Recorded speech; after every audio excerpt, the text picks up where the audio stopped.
colonialismo, ele vem desde sempre, né? Os povos soberanos, os povos mais bem armados, eles sempre acabavam colonizando outros povos, né? Invadindo. A política de crescimento, principalmente na Idade Média, era de invasões. Você invadia o vizinho, o terreno vizinho, antes que ele invadisse você. Nos séculos XVI, nos idos de 1500 em diante, existia um acordo entre as duas grandes potências marítimas do mundo, que eram Portugal e Espanha. Portugal aqui representado pela cor lilás e Espanha representado pela cor amarela. O Tratado de Tordesilhas, que é essa linha aqui, lembrando que não são duas, porque na verdade o mundo veja só, a Terra é redonda, então essa linha coincide com a outra se a gente fizesse isso de forma esférica. Então essa linha de Tordesilhas, ela traçava um limite em que parte do mundo era colonizado pela Espanha, o que a gente está vendo de amarelo aqui, e aqui também, ó, Austrália, certo? Parte da Rússia, né? Que hoje é a antiga União Soviética e tal, parte de ilhas do Japão, Nova Zelândia, e a parte em lilás aqui seria colonizada por Portugal. Inclusive parte aqui, ó, da Antártida, boa parte da Austrália, a África, né, que era muito importante na época como rota. Então, o que é o colonialismo? Ele é a política, né, de exercer o controle, ou então a autoridade, sobre um território ocupado, né, ou administrado por um grupo de indivíduos, né. Esse grupo ele tem poder militar e representantes de um governo do qual esse país, o território não pertencia. Então, é como se você... Colonialismo significa invasão, minha gente. E é contra a vontade dos seus habitantes, que muitas vezes são desposados, né, de todos os seus pertences, não é? E como terra arável, pastagem, animais, agricultura e eventuais direitos políticos, religiosos que eles poderiam ter. O termo colônia ele vem do latim e designa estabelecimento de comunidades de romanos, geralmente para fins agrícolas, fora do território de Roma. Ao longo da história, a formação de colônias foi a forma de o ser humano se espalhou pelo mundo, assim como o seu discurso contraditório, né? Então é uma espécie de exploração desenfreada dos recursos dos territórios ocupados, inclui também a sua população quase totalmente aniquilada, como aconteceu nas Américas, não é? Com os chamados índios, que na verdade são os verdadeiros americanos, são os habitantes das Américas antes da invasão portuguesa e da invasão espanhola, né? E transformam-se normalmente esses habitantes em escravos, como aconteceu também na África, né? Que os invasores transformaram os africanos em escravos e levou a movimentos de resistência dos povos locais, normalmente isso acontece, e também a sua independência, num processo que a gente chama de descolonização. Terminando os impérios coloniais. Impérios também coloniais podem ser... aqui a gente está vendo essa figura, mas a gente teve a França como colonialista, a Holanda, a Inglaterra, a África é toda dominada, né, por França, Inglaterra, Bélgica. Os belgas foram extremamente violentos nos seus processos de colonização. A Alemanha também colonizou, então não é um específico da Espanha e de Portugal, não, tá? Então, a gente tem alguns tipos de colonização. Tem o colonialismo colonizador, que envolve um grande número de colonos, geralmente a procura de terras férteis para cultivar. E tem o colonialismo de exploração. Vale salientar, por exemplo, o colonialismo que ocorreu no México, aqui, onde é interessante, se vocês quiserem assistir, ler o livro de Eduardo Galeano, As Veias Abertas da América Latina, que fala muito bem de como foi a colonização do México e como foi a exploração dos seus recursos, né? Então, o colonialismo de exploração ele envolve menos colonos e eles querem apenas extrair os recursos para a metrópole. A categoria inclui também entrepostos, que mais se aplica para as colônias muito maiores, onde eles proporcionam uma grande processos administrativos, divisão de terras, né? E essa terra toda ela é explorada para levar os recursos para a metrópole.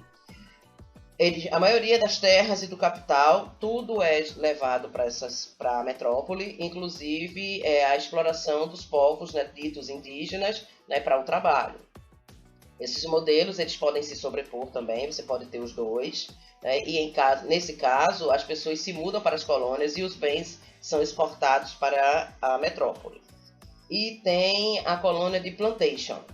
A de plantation seria que se ajusta ao modelo de exploração do colonialismo. É uma cultura de rendimento. Coloca-se normalmente escravos para fazer agricultura e gerar riquezas, né, e recursos para as metrópoles, para sustentar as metrópoles. Então, colonialismo colonizador, ele em áreas substancialmente pré-preenchidas, ele ocorre de forma culturalmente mista também. Então, a população pode ser racialmente dividida, como no caso da Argélia francesa, da Rodésia do Sul, ou então legalmente diferente das colônias, como era o Mandato de Sociedade das Nações, que tinha elementos de colonialismo de exploração. Então, esse Mandato de Sociedade das Nações, podia se chamar também de Mandato da Liga das Nações, ele foi feito depois da Primeira Guerra Mundial, certo? E tinha instrumentos legais para a ocupação dos territórios que perderam a guerra. Então, é uma maneira também de colonizar. Então, com o fim da Primeira Guerra Mundial, saudou-se, né, na derrota da Alemanha e do Império Otomano, e os membros da Sociedade das Nações estenderam os seus territórios da Ásia e África, também pegaram territórios na Europa. Então, eles começaram a tomar os territórios. Então, a Alemanha perdeu todos os seus territórios colonizados, né, todas as suas forças. A Alemanha também foi dividida entre as nações aliadas. Né? Então, isso tudo teve uma profunda influência. Né? Tem uma pergunta aqui nessa figura, né? Você já viu alguma dessas lendas? Certamente já viu, né? O Curupira, o Saci, o Boitatá e tudo mais. Por que se fala tanto em colonialismo cultural? Porque se tira a cultura de um povo, e a gente hoje, por exemplo, celebra o Halloween. O dia do folclore no Brasil passa batido, né? Passa despercebido. Então, do ponto de vista ético, o colonialismo ele é extremamente prejudicial também, não só do ponto de vista econômico, porque ele destrói, além de explorar os recursos naturais, além de explorar a mão de obra na forma de escravos, ele também destrói as suas lendas, a sua cultura, a identidade do seu povo. A exemplo do que eu falei do imperador romano Nero. Então ele destrói tudo. Os jesuítas, quando chegaram no Brasil, a primeira coisa que foi fazer foi ensinar a religião e o idioma aos pretensiamente índios. Então foi a primeira coisa, destruir a cultura deles, a religião deles. Hoje a gente não fala dos deuses que eram cultuados pelos indígenas. O Brasil ele é extremamente miscigenado, justamente por causa dessas questões, não é? Da presença do branco, do negro e do índio, mas de forma extremamente desigual. Então a gente vê que as questões éticas elas interferem também nas questões culturais, que vão interferir nas questões filosóficas, que vão interferir nas questões econômicas, está tudo interligado. O colonialismo ele tem um entrave ético profundo. Nações ditas superiores, elas colonizam nações e fazem com que os seus povos sejam dizimados. Os ingleses dizimaram os índios nos Estados Unidos de forma extremamente abusiva, inclusive disseminando doenças, como é o caso da varíola. Existem várias formas de colonialismo. Uma delas é através da cultura, que chama-se colonialismo cultural. Então a gente pega uma frase aí de Rui de Carvalho, onde ele diz: os imperadores romanos usavam o Coliseu para imbecilizar o povo. Hoje, os poderosos se utilizam das arenas de futebol para fazer o mesmo com a população. Então, através dos esportes de forma massificada, fazem com que as pessoas esqueçam outros assuntos que são importantes. Não é para tirar os esportes do mundo, mas não é muito complicado quando você tem os meios de comunicação em que se massifica os esportes em detrimento a outros assuntos que também são importantes.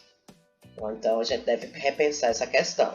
Constantino, o imperador romano, que teve como principal feito, né, dele trazer o cristianismo para a religião oficial de Roma. Então a gente pode dizer, né, que os romanos eles roubaram a religião dos judeus, usaram a religião para dominar o mundo e ainda transformaram os judeus em vilões. Isso é uma frase de Kleber Silva e que retrata muito como é feito o colonialismo cultural, que pode ser feito também através da religião. Nero já dizia, se você quer conquistar um povo, você deve conquistá-lo através da sua cultura, do seu idioma, da sua religião. É assim que se conquista um povo. Então, quando você tira isso desse povo, você o conquistou. Então, e pra gente fechar, tem aqui, ó, Quando se deseja dominar um povo, fazê-lo refém de um sistema obscuro, feri-lo com a destruição do espírito e humilhá-lo com a prática do desatino, então primeiro o desarme, depois o ataque e o aterrorize com milícias criminosas. Façam entender que é frágil, impotente e insignificante. Quando se deseja dominar esse povo, primeiro, além de desarmá-lo, a gente também entra com questões militares, né, de invasão.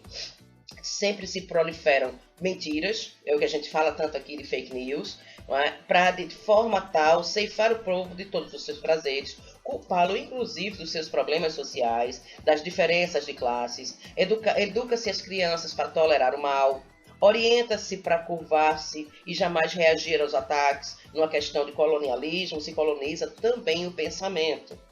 E faz-se ataques ao patrimônio, à vida, escraviza-se o povo, né, de que ele não é mais soberano, contra todos os seus males, acima de todos os seus males, e com riquezas e poderes absolutos.